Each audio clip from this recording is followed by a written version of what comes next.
ഖുതുബ കടിഞ്ഞ് റസൂല് ഇറങ്ങി, ഖൽബ് പിടഞ്ഞ സ്വഹാബും വഴങ്ങി, നഹല പുണർന്നു മാറിലൊതുങ്ങി.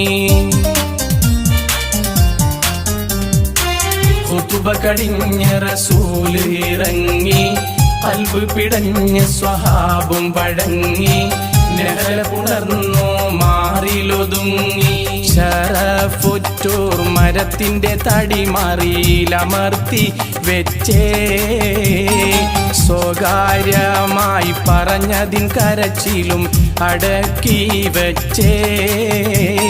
ശരഫുറ്റൂർ മരത്തിന്റെ തടിമറിയിലമർത്തി വെച്ചേ, സ്വകാര്യമായി പറഞ്ഞതിൻ കരച്ചിലും അടക്കി വെച്ചേ. ഒരു നാളിൽ മദീനത്തെ